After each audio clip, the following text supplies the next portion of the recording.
Did you test my mic or Nancy's mic? We're good? We all sound good? Okay. You want to stand up here with me for the introduction? Sure. Okay.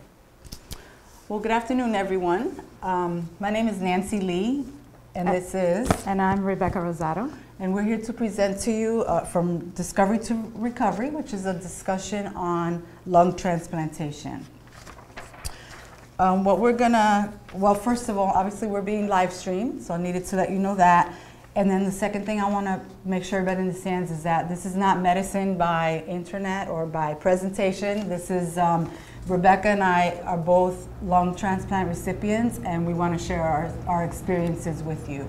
And that's the purpose of this discussion, and to answer questions that anyone may have. So we are going to, like I said, talk about our experiences and talk about, making the decision whether to have a transplant or not. We're going to talk about the evaluation process, the approval process to get on the list, things to do while you wait, getting that wonderful call when your lungs are ready for you. And then we're going to discuss after the transplant, the hospital, going home, and just life in general after transplant. And then we're going to share some resources with you. So, like I said, my name is Nancy Lee. I am currently 55 years old. I had my lung transplant 2.5 years ago, and I had a double lung transplant at the age of 52. One of the things that we like to stress the most is that, yes, we obviously had bad lungs going into this, but it's very important to be otherwise as healthy as you can possibly be in terms of your weight, your diet, your exercise. You need to have, body strength because you're going to go through a huge surgery, things like that. So you really need to, to be as healthy as you can be. Avoid respiratory illnesses, so you protect your lungs as much as possible. Get your flu shot, pneumonia shot, other immunizations. See your pulmonologist on a regular basis for your pulmonary function tests and your CT scans. And then control other conditions that you may have, such as diabetes, high blood pressure, high cholesterol. Keep those things under control because they will likely become issues after the transplant because of all the medications that we have to take. Drink water. Huh? Drink water. Yeah. Another thing I'd like to mention is we used to always advise HPS patients due to our bleeding issues that if you were going to have any type of a procedure where you could potentially bleed, that you get platelets in advance just to be certain. We have changed the advice that we're giving on that, and obviously anytime you're going to have any procedure, your doctor should be well informed. If you need any support from the network, to speak with a doctor, we can do that as well. You should have a hematologist involved and all those things. But what we are now recommending is that you don't just automatically get platelets before a procedure, because the antibodies that you receive from blood, platelets and blood products, those antibodies could make it more difficult for you to be matched with new organs when it comes time for the transplant. And really, it could even make you ineligible. So, just take precautions when it comes to receiving transfusions of whole blood or platelets. Obviously, if you're in an emergency situation and you can't do that, then, it's your life for antibodies, and I think you'd rather save your life. But, that's what we are advising at this point in time. Another thing you should do before you enter into this process is to become familiar with the lung transplant centers in your area. We're going to go into a little bit more detail about what all that entails in a minute, but it's good to know what your options are, where these centers are located, what their statistics are. You know, look at their lung transplant, how long they've been doing them, how many do they do every year, what's their patient survival rate after transplant. So now you're to the point where you need to make the decision to whether or not to begin the transplant process, and Rebecca's going to talk to you a little bit about that. Hello, everybody. Again, my name is Rebecca Rosado. I also had a double lung transplant. Nancy and I have very similar histories. I got it at 51. I am currently 55 and will be turning 56 next month, just like her. Hold on, I have to read that. So this is a good thing, actually. This is a new thing. Currently, the NIH recommends to start the evaluation process when your FVC is around 60. That's actually a great thing because the process for evaluation is quite long, and all the tests that you have to do and all the requirements that you have to do should be done as much in advance as you possibly could. That's just in your benefit to do that. It is easier to handle the healthier that you are. I was telling her now on the side, in addition to what she said, drink a lot of water because some of us have some kidney issues as well. And it's good to keep all parts of your body as healthy as possible. Dental health also, because dental health affects your lungs and your heart. So for those of you who hate the dentist, I so understand. But you really need to see a dentist. Find somebody who gives you Novocaine at a cleaning. Find somebody who will work with you, and you're golden. Yeah, an evaluation can be completed even if you're not putting on the waiting list. In my case, I went in a little earlier for the evaluation. They told me, come back when you're sick. Well, I came back when I was sick, and they took me. But there is, I should say, in my center, there is sort of a 2-year, I think, waiting period. In other words, if they evaluate you and it's been 2 years and you're sick, they need to reevaluate you.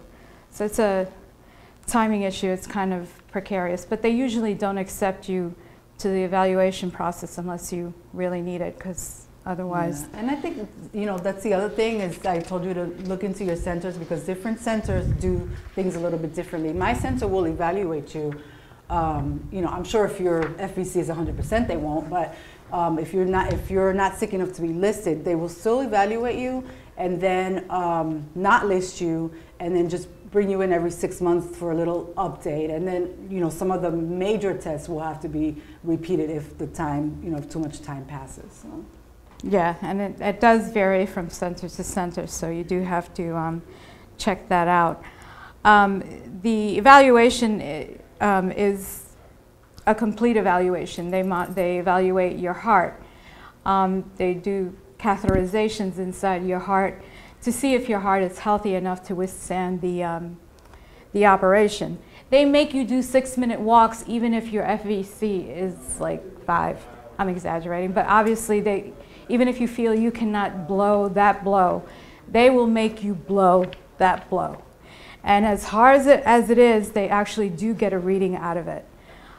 They also make you do that 6-minute walk. They want to make sure that you could walk that, whatever it is. How long is that? But I can't remember. I can't remember how long it is, but whatever you can walk in 6 minutes. Whatever you can walk, they measure. They want to see if you are healthy enough to have that transplant. What was that? And that threw me for a loop, sorry. And on top of that, I want to say exercise in that instance is absolutely key. And you need it just because you need to withstand that operation. That light is killing me. It's being projected, Matt. I'm going to go. While you're there, you are going to see someone, a social worker, a psychologist, and just and sometimes a dietitian, depending on what your weight is. Obviously, they want you to be at the best weight you can possibly be. They will not. Some centers will not see you if your BMI is a certain amount, you definitely cannot be obese in any center. It's not a good thing. They won't even consider you. The psych test, I think, I think is just an overall psychological thing to make sure that you understand what's happening and what could or could not happen. And the social worker, for me, was just kind of like the therapist part of it. She was very responsive to my emotional needs, a little more so than the psychologist, although I loved my psychologist. So the social worker also. Oh, sorry. Go ahead. Yeah. Go ahead. I was going to say they want to make sure you have a support system. Oh, yes, that's very true. During the evaluation process, a social worker will come and find out if you have a support system. I almost got rejected because I didn't have enough supports. And I said, you want supports? I'm going to bring you supports. I brought everybody and their mother in there. And they were shocked, and one time they needed to have a meeting. All of them came. I was like, yes. They will also go over financial. In my case, and I think in Nancy's case, we were fortunate enough where our health care coverage did cover it. However, there are some people who cannot, their coverage will not cover the entire amount, in which case there is fundraising available. And there are also other programs that your social worker will go over with you, no matter what. They went over it with me. And if they don't, you ask, because you are your best advocate. If for some odd reason there's something you need to know or someone you're caring for needs to know, you go and you ask. It's up to you, because they're not, they're very nice. I'm not going to say you're just another patient, because it doesn't feel that way, but it kind of is. So you have to kind of make your own way. And there's a lot of costs after transplant for medicine. You know, we are on medicine for the rest of your life, and they're not inexpensive medications. So they want to make sure that you're able to, get the medication, pay your part if there is a part for you to pay, or if you have other assistance that will help you pay for it. That's why I wanted to handle. So, hey, you're approved. Yay! They're going to list you. Fabulous, great. Single or double lungs, actually, I think that also varies from center to center. I see here, based on age and other criteria, in my center, I'm not sure about that, because I know that they were willing to give me a single lung. It depends, I think, more on your health, on my center, and your need. And you can't go in there and say, I want a double lung transplant. That doesn't go. They make that decision, not you. You can hope, and we were fortunate enough to get to, but not everybody got to, and apparently, I think medically, they feel that it doesn't really make a difference in survival rate. So, so yes, on your list, the lung allocation score determines your place on the list. How they calculate that score, I'm very much in the dark about that. I do not know. There's a lot of factors. It has to do with your, like the 6-minute walk, how much oxygen you're on, so generally your overall health. And it's a scale that goes up to 100, and the higher your number, the higher you are on the scale. And as higher or the lower, I can't remember which, but yeah. And as you have here, definitely the likelihood of your survival is a big deal, which is why we tell you try to keep yourself healthy, because if you're going in there looking rickety, what's the point? Not everybody here is, what's his name, Steve Jobs, who could afford getting a liver even though he had cancer. Well, I think he didn't have cancer until later, but that's my point. Just keep yourself healthy, because they want a healthy patient to give the lungs to. The lungs are allocated based on your allocation score, your blood type, and your distance from the donation site. It's also size and yeah, the matches. Yeah, your size and blood type. Size of the lung of the donor. It has to be within a certain size so it could fit your lung cavity. Otherwise, it's no good. The distance from the site, I think it has to be within like a 2-hour minimum of the distance. Especially if you're in Puerto Rico, I suggest you find relatives here and make nice, be very nice, and find a hospital near them that can do your lung transplant, because they, as of yet, do not have lung transplantation services in Puerto Rico. So anybody who doesn't live near a site within 2 hours, I suggest you start now, sort of, this way you don't have to uproot your family at the wrong time, at the last minute. I have seen that. It's really traumatic if you're going through the lung transplantation process and you need to uproot your whole family just because you're sick. It's really hard.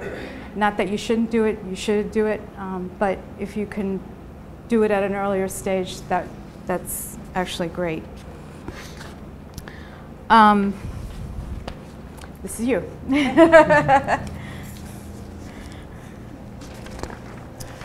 So, okay, so, okay. So you've gone through all of that, you know, you've been approved for, or your evaluation is complete, you know, you've crossed all the T's and dotted all the I's, and you get approved to be on the list. So you're on the list, and you know, what do you do during that time? You don't know when you're going to get that call. You know, I've heard of some people that have, I think you told me this story, walking out of the hospital, they get the call in the parking lot. You know, I've heard of people that have had to wait, you know, a year, you know. But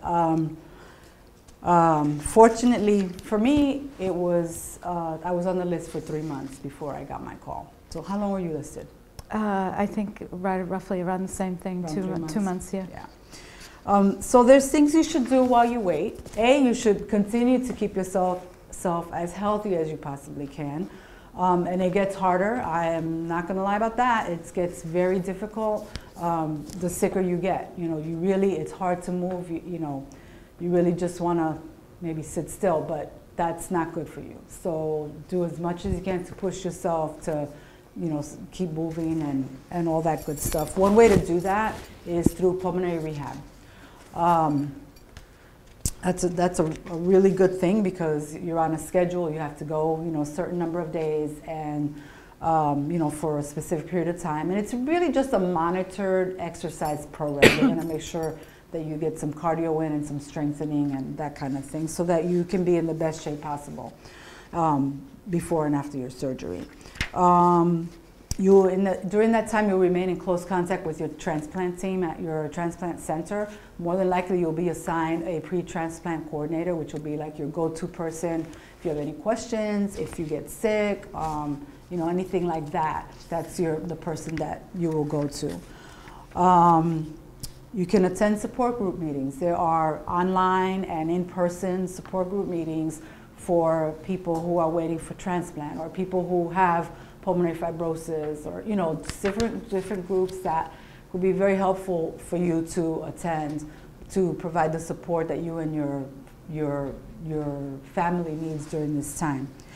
You can do your fundraising. If you need funds to supplement your insurance, or however you're going to be covering your medical costs, this is a good time to be doing that.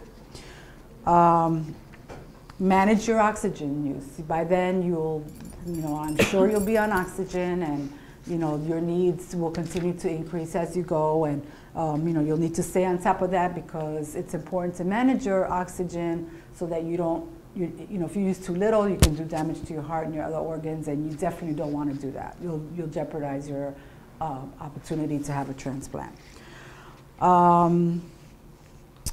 You can set up, you know, you want to think about how you're going to communicate with people. You know, a lot of people love you. You have friends and family all over the place. They want to know how things are going with you while you wait. And they're definitely going to want to know how things go with you during your surgery and your recovery, and maybe during times where you're not going to be able to communicate yourself. But The one suggestion I can make is there's a site, it's called Caring Bridge. It's an organization, and basically it's a way to journal your journey.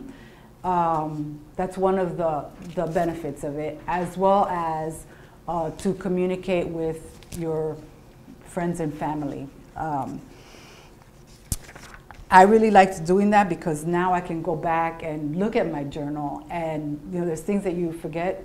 Some of it you prefer to forget, but it's all there if you need it. Or if you just want to have a day of gratitude and say, oh, I'm glad that's over with. You want to pack your bag and have it ready to go. Have it in your car or whatever, by the front door. Because when you get that call, you're not going to want to think about what you have to pack. And like I said, most importantly, you need to stay healthy, really. At that point in time, it'll be really easy to get sick. Your system will be down, and so it's really key. So you wait, don't know how long, and you get the call. Finally get that call. The lungs are available. Like Rebecca said, they'll find the donor that's at a, within a certain proximity of you. That the way they determine the size, you have to be, or the donor has to be either within 3 inches taller or shorter than yourself. Otherwise, the lungs don't fit well. Again, the blood types, the antibodies that I mentioned earlier, so they look at all of that in order to determine that you would be a good match with this individual, as well as other criteria that we probably aren't even aware of. But so they ask you to come into the hospital. They told me, you don't have to run any red lights or break any speed records, but try to get here within 2 hours. My call was at 8:30 in the morning. My surgery was scheduled for 3 to 4 p.m. So I had a few hours, but you still have to get to the hospital. You still have to go through the admissions process, and there's a lot of prep that goes on. They clean you really, really well, to sterilize your body, because it's obviously very important that you get no germs or infections when you're getting these new lungs. And the surgery itself will typically take 6 to 8 hours. Everybody's story is different. Some people have, complications. Maybe it could take longer. Some people, they tell me 3.5 to 4 hours, because one of the steps that they do is that they put you on a heart and lung bypass machine, and they did not have to do that for me. I was strong enough and healthy enough, other than my crappy lungs, that they were able to remove one lung at a time while the other one functioned normally, and then do the other one. So they were able to skip that step, and it shortened my surgery, and I believe my recovery time. And then Rebecca's going to talk to you about after the transplant. I just want to say that my surgery lasted 9 hours, and they did put me on the heart-lung machine. So in that case, we differed. And actually, that is one of the reasons why they say stay healthy, stay healthy, stay healthy. Now, if you look at me, I am not the diva of fitness. So, it's just within reason. I would love to be like Nancy, but I'm not. But I did do pulmonary rehab. I did make sure that I moved. And it's imperative that you move as much as you possibly can. We cannot stress that enough. I mean, I wasn't doing jumping jacks. I didn't do Zumba, but I did move. So I just want to stress that. After the transplant, we have different outcomes, and I agree with Nancy. I believe that her health caused her recovery to be quite short, right? Mm-hmm. And quite pain-free.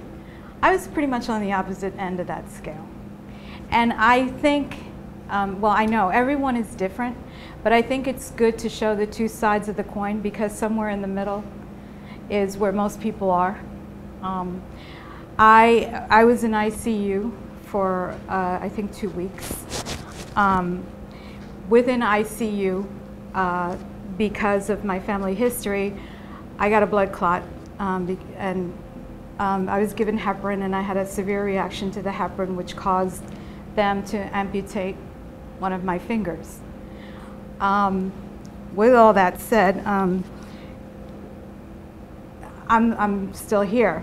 But with all that said, you know, you're sitting there in ICU for, I think the norm is maybe 5 days, if that. Yeah. Right? How long did you stay? 2. You stay 2? So let's say 5 days, because I'm trying to get in the middle of that. And then from ICU, you go to what they call step down, which is usually an isolated room, where you're there by yourself, and anyone that has to come into your room needs to put a mask and a gown and gloves to see you, because you are then at your most vulnerable. Your immune system is so low that anything you catch will not be a good outcome for you. You have to protect yourself. For those of you out there who speak Spanish, viene la familia, te quiere besar, ¿cómo está? No, none of that. They have a cold, sorry, none of that. They cannot see you. If anybody's sick, even before transplant, honestly, anybody who's sick, keep away from you. You can't afford to take that hit. And you know, I know people have good intentions. They want to hug you, they want to kiss you, but you just can't. Physical therapy while you're in ICU, extremely important. Again, I am not the queen of exercise, but I made sure that I walked. And they would still push me, and I didn't think I was walking enough. And I would walk and walk and walk, and they were like, "You're not walking enough." But my friend later told me that she asked the nurse, and they said, "Oh no, she's doing fabulous." But they didn't want to tell me, because otherwise I'd stop. But I walked and I walked and I walked. With all the physical therapy before, with all the physical therapy afterwards, I had a long stay at the hospital because of my blood complications. And my legs went to the point where I couldn't get out of a chair by myself. So even with all of that, my legs went. So what did they have to do? They sent up rehab, people from rehab. I had to do the bike. I had to make sure that I regained my muscle strength. I could barely walk at that point. Then they wanted to send me to rehab, and as the song goes, I said, no, no, no. And I worked so that I could at least dress myself and so on. So what ended up happening when I came home was that they sent a rehab nurse to my house, and we got from there. Respiratory therapy, when you're in the hospital, they will give you respiratory therapy. I think they do that pretty much after any operation, just to make sure you could blow that thing up on a certain level. Another thing about that is when you're walking and those new lungs you're getting used to those new lungs, that's a very difficult transition for me. Excuse me, for me it was, because I didn't feel like they were working, and they were, but I needed empirical proof because I was out of breath while walking.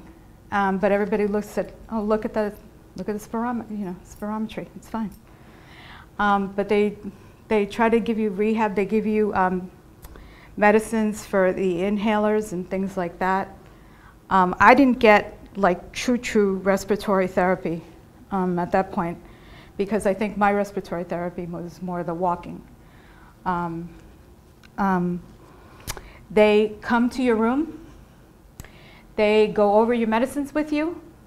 They make sure that before you leave, you know how to pronounce each of them. They make sure that you know the color. They make sure that you know how many. They have a chart that you have to fill out. With me, and I'm sure with other people, they were very good about my vision. They helped me do it. They made it big so I could do it on the computer. They made it huge. So things like that, and you swear that you're not going to get all these meds in your head, but you do. Eventually you learn them. And they always told me that. I didn't think it was true. It's true. You learn them. They tell you to get a medical bracelet, and how important they give you a sheet of what to do and what not to do after transplant. Like, one of the things that I cannot do is be around birds. And I would suggest that whatever they tell you to do post-transplant, you should do pre-transplant, because if you shouldn't be around birds beforehand, why should you be around birds prior? They tell you to be careful in gardening because you'll stir up the mold in the soil, so you shouldn't really garden. And again, you shouldn't do that pre-transplant probably. Things like that, they give you their recommendations as to how to take care of your lungs. And obviously you need to wear a mask for, you should always wear a mask when you go to the hospital, or when you're going to be in close proximity of people you don't know, you should always wear a mask. I'm not as good as I used to be about wearing it, but when I do go to the hospital, I do wear it because I know that's a breeding ground for germs. When you're home, you have to maintain that medication regime that you have. Very hard, but you can do it. It does become pretty much of a habit after a while, but it does take a long while, not gonna lie.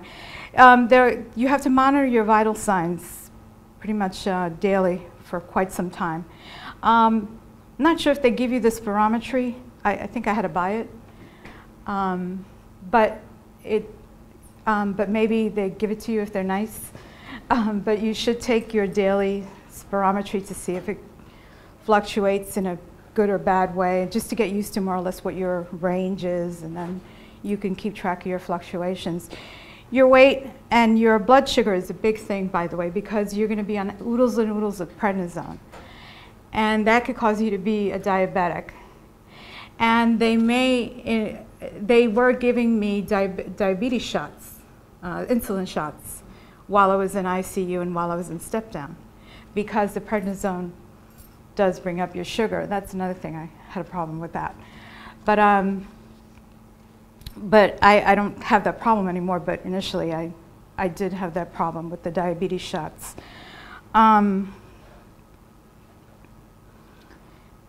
Again, avoid sick people. Get lots of rest, although I think that when you get out of the hospital, all you want to do is rest. But get lots of rest, but get exercise. Go to physical therapy again. Go to pulmonary therapy again. Because that keeps you, at least you have an appointment to go to, and you feel responsible. You know, it's like going to the doctor. Oh, damn, you know, I have this appointment. So do that. Avoid germs. Wash your hands. You should do that anyway before transplant. Wash your hands. Don't share food, drinks, utensils, etc. I highly recommend that. Yes, you will return to the hospital frequently. In the beginning, for me, it was every week. I forget how it kind of graduated. Right now, I see them every 3 to 4 months. And hopefully when I hit my 5th year, maybe it'll be extended out. I'm not sure, but we'll see. I already mentioned pulmonary, and I already mentioned the mask. And when you go for your transplant visit, that is a good thing. When you go for your follow-up visits, it will be a blood test, an x-ray, and hi doctors. And in the doctor's office, you'll go over your meds, and they'll read your blood results, and they may play with your meds here and there. Generally, they will play with your meds. Mm-hmm. I don't think they played with yours, right? Oh yeah, especially in the beginning, they have to keep the level of the anti-rejection medication at a certain level, and so they do have to adjust up and down. Yeah, and that and for me that's a pain as far as my insurance company is concerned. But yeah, they do play with your medications quite a lot. So don't worry if that happens. It's normal. I think in rejection, when a rejection episode happens, the way they fix it is also by playing with your meds. Mm-hmm. I thank God haven't had that. Have you? I have not, thank God. Nancy, thank God, hasn't had that. I can't really speak on it. I just heard it in one of the transplant support groups that I attended. Somebody mentioned that they had rejection, and what they did was they played with their medications, and that took care of the rejection. Increase your main anti-rejection medication to fight the rejection. Yeah, and in my case, again, when I went home, I needed personal physical therapy. I also needed occupational therapy for my hands, so that was me. So they'll work with you, hopefully, especially in a big a big teaching institution, they're pretty much very willing to work with you. But home should be your home, you know, and it's a great feeling.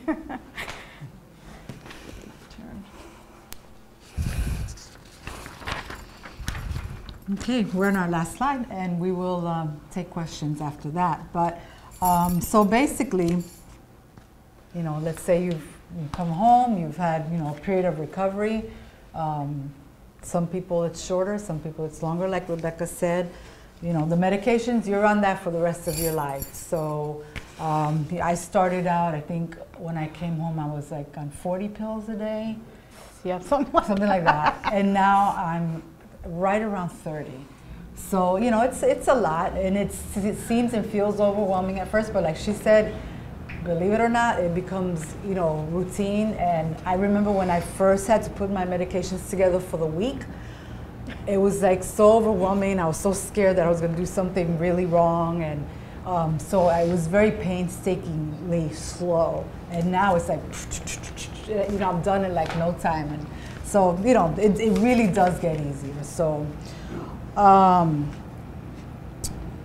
so a lot of individuals experience side effects from the medications. Like she said, the diabetes is one possible problem. I had the same issue like she did. I had some insulin shots while I was in the hospital, but then that went away. I never needed them after that. And the longer you go past transplant, the lower the dose. They eventually lower it. You'll never be completely off prednisone. I'm on a 5 milligrams maintenance for the rest of my life, but you know, so those kinds of things get better. But there's other stuff that the medication causes. High blood pressure is a very common one. Mine got ridiculously high and out of control, and it took a lot of work to bring it under control. And it got so high that I had to be hospitalized because I was near stroke. So, you know, things like that do happen, but they know how to fix those things. The way I look at it is those things are treatable. Mineable. Yes, they could be annoying, right. but they're treatable, and I'd much rather, you know, deal with that than deal with pulmonary fibrosis, you know, and, you know, the life how it was right prior to transplant. So again, diet and exercise continue to be extremely important. You need to, you know, stay healthy and all of those good things. We probably can't say that enough, right?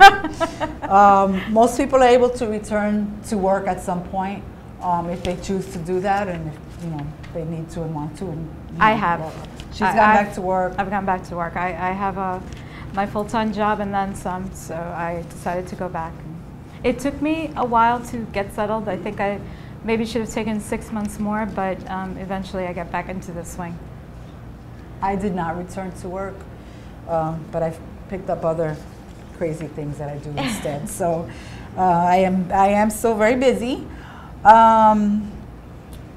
So transplant patients are living longer and longer these days due to the advances in medicines and technology.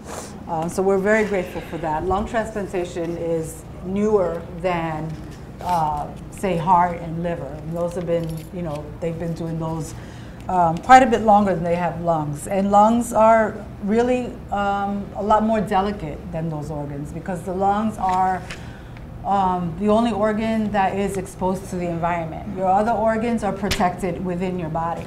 But the lungs, you're breathing in whatever's in the air, and that's why it's important, you know, to stay away from dust and smoke and those kinds of things, so you can protect those lungs. And let me speak to that. They give you that 5-year earmark, and not to say ignore it, because no one can ignore it. I'm counting my months. But you know, on several occasions, one of my doctors said to me, "I know they give you that, but I have had patients who are 20 years and up." And then one day I was sitting there waiting for my blood, and this woman sat next to me, and she said, she saw my mask. I had just gotten my lungs, and she said to me, "Did you have a lung transplant?" I said, "Yeah, I just got it. I don't know how many months ago." She said, "Good." She said, "I had mine 20 years ago, and I wish the same for you." So yep, there are. I mean, you just keep on plugging and hope. Yep. So really the bottom line is that transplantation works. And it works. Two examples of that. So it works. And that's our formal presentation. We do have, I'm going to hand this out. It's a sheet that has some resources that you can go on the internet and look at. You know, organ donation website, transplantation website. And then Rebecca's put a link on here to her transplant center's lung transplant patient support. It's the Brigham and Women's patient support site. They have various recordings there of other transplant panels and some other workshops that the support group runs. It's a hard page to find, so I put the exact link on this, and it's a hard link to copy, but if you cannot copy that link, do a search on Brigham and Women's transplant patient services. Patient services. And try to find your way through that, and you'll find, not only will you find those recordings, but you'll also find the tests in a little more detail than what we did. The tests that you need to go through, even evaluation, what they recommend after transplant. They also have a PDF on all the meds that you will need to take or some that you need to take, some not. And they will give you explanations on all the drugs. I think it's an excellent resource. I saw that there's another hospital that has it. I forget what they're called, Barnes and I don't know what. Not Barnes and Noble, but you know, but you know, a lot of hospitals has those things on their websites. I urge you to look around and check it out because it's wonderful information, and we have the internet now, which is amazing. So that's it. That's it for our presentation. Now we'll take questions from you, but I also want to let you know that this is the live streaming room. So when we need to when those guys are ready to come in, which is like shortly, we can continue our discussion. We're going to go to room number 7, forum 7, which is, I don't know, next door or across the hall, and we can continue there. Rebecca and I will be happy to talk with you one-on-one if you don't want to share. Announce your... Yeah, or we'll just take general questions, whatever it is you want to do, but we're going to be available for you for another hour for questions and answers. So we could probably take 1 or 2 before we have to move on. So anybody have a question that you'd like to ask now? Yes. Can you talk a little bit about before you were referred to transplant? Did you feel that your lung function was in trouble? Did your doctor say anything? You know, were you stable for a while and the decline was quick? Yeah. I want to speak to that. Yeah. Does it differ? I think we both have different stories, but I'll tell you, in my case, I have been part of the HPS network and therefore associated with the NIH studies for quite a while, since the mid-90s. I was very young at the time, and even if in my first visit, on my first CT scan, they could see scarring on my lungs. I had no pulmonary dysfunction at all. My numbers were perfect as far as my function tests. And I stayed that way for a very long time. And it really wasn't until maybe 15 years later, after they first saw scarring, and who knows, scarring could have been there even longer than that. I just said no one had ever looked at my lungs through a CT. And it was 15 years later when I started to feel, and my numbers started to come down. And even when my numbers first started to come down, I still felt fine. And it wasn't until I got into maybe like the 60s that I really started to feel maybe a little bit shortness of breath, a bit of a dry cough, you know, that kind of thing. So that was my story. My story is I didn't know anything about HPS. I didn't have the bleeding issues really. That I had a little blood, but not like everybody generally speaks of here. So I went in there because I had asthma. And it turned out I didn't have asthma, I had this, and that's how I found out. But I want to speak to the decline part of it. I was on the study for Pirfenidone, as was I I. wanted to say prednisone. I was on the pirfenidone study, and I was one of the people who actually got the drug. And I was pretty low on that scale, on that 60% scale, because when I went into the study, I was pretty much like at 70. So when I went to the actual evaluation, I think I was somewhere in the 40s. And I am convinced that I was able to withstand that because I was on that drug. And there is no one who, I have seen things since, and there is no one who could tell me no. I mean, it didn't stop it, it didn't reverse the process. I still was pretty low, but I was able to deal with it, and I was able to withstand the weight, and I am still convinced that it was, you know, a large part due to that drug. And I wish it was still around. I wish we could take it in some fashion.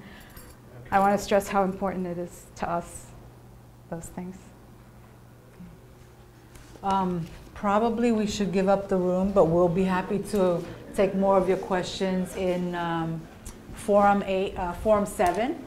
And we'd really love to continue the discussion. I have the handout here. Thank you guys very much for coming and being part of the live stream, and we'll continue next.